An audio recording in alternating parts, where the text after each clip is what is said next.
exception like that was the high school field trip to the state prison. God, I hope this goes better than that. My name is Thom. I'm from Monroe, Ohio. Monroe is famous, of course, for the giant statue of Jesus out on I-75. He's got his arms raised up to the sky.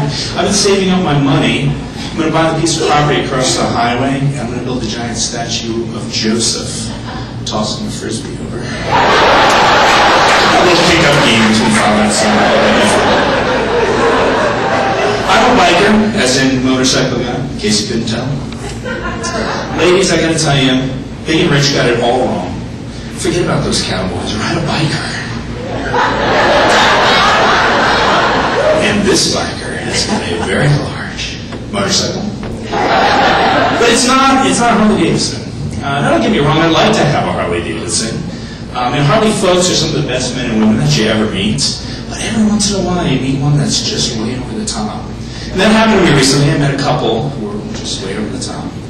In their bedroom, they had a black light poster of a Harley Eagle giving you the finger and crapping on a bowl of rice. Where do you even get a poster like that?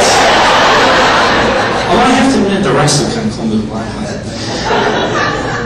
And the husband, he was one of these tattoo guys, really into the whole tattoo thing. Down both of his arms, his hands, and his fingers, life-size tattoos of his skeleton. It was really creepy. Now, I am relatively certain that across his forehead, he had a life-size tattoo of his brain. You just couldn't see it. Maybe it only shows up under black light. Maybe that wasn't rice. But he told me that I wasn't a biker because I didn't have a Harley Davidson. That really kind of bothered me. That really bothered me. I said, seriously, if Harley Davidson made a pacemaker, would you have one? Because you know, if you did, it wouldn't be long before you'd be leaking fluid all over the place. Not to mention, every now and then, you need your friends to come and give you a push to get you started again. I did give him the benefit of the doubt, though. I told him more recently I have read that 80% of all the Harley Davidsons ever made were still on the road. Fortunately, the other 20% made it all the way home. Now, his wife was a lot like what you'd expect.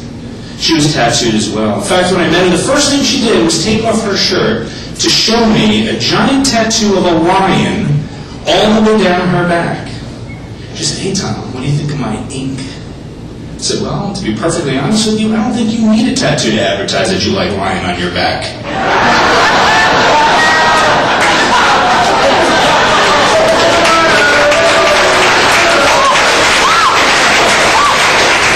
Yeah, so there I was, in my nose leaking worse than the Harley Davidson parked in the driveway.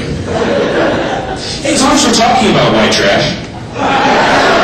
There's this disturbing trend I've noticed that I just don't understand. I call it the rolling memorial. I'm sure you've seen this. People put a vinyl window sticker in the back of their car to commemorate some loved one who's passed away. They'll say something like, "In loving memory of Papaw." I don't really get it. I mean, I think there's a reason that they make headstones out of granite. It's because it lasts like 500 years. I don't know about you, but I'm hoping my legacy is something a little bit more significant than 3 years or 36,000 miles. And this really begs the question, what kind of funeral did this poor sap have? I mean, I'm just picturing this poor guy laid out on a mechanic's roller creeper in the middle of an impound lot.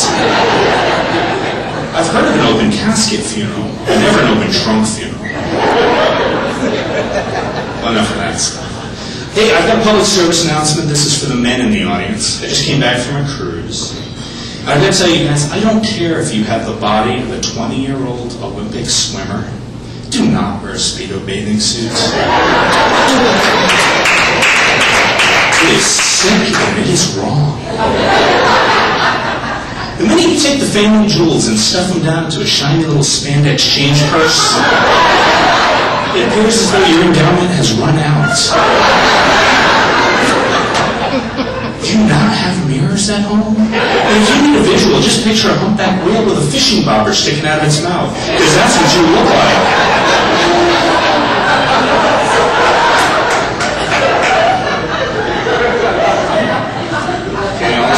swimming reminds me that I have a fear, an irrational fear. It's a phobia. I suffer from something called aquaphobia.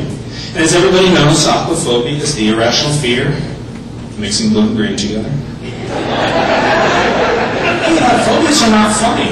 Some of them can be quite debilitating. Perhaps you've heard of agoraphobia, the irrational fear that Al Gore's going to run for office. I don't even have that phobia and it scares me. One of the worst ones ever, though, is a friend of mine suffers from arachnophobia.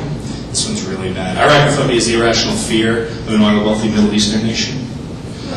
It's really bad. One morning, his wife totally forgot and stepped out of the shower with a towel wrapped around her head.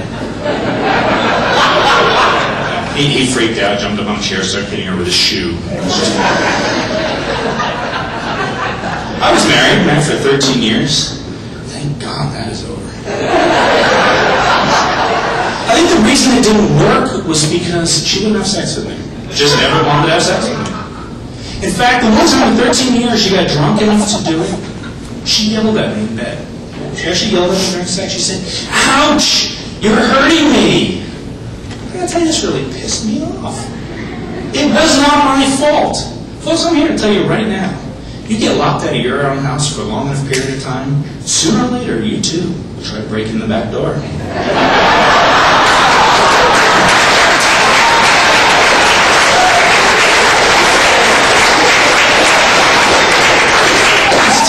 She was mean. She was just so mean.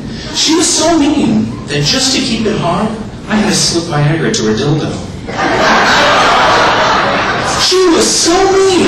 There was one time I was watching a porno movie. She walked in the room and Ron Jeremy went soft. She was so mean. She sold her soul to the devil. He put it up for sale on eBay. This doesn't cover the reserve line. They'll keep saying something about us bad enough. He's got to take Hillary Clinton. He's not taking her too. But you know, as bad as my marriage was, I'm going to do it again. I'm going to get married. I've met the most wonderful woman in the world. Totally in love with her. Happy to get married to her. But I did have one condition. The only condition I have is that after 12 months of marriage, we need to celebrate our 5-year anniversary. I just feel as though I'm really entitled to credit for time already served.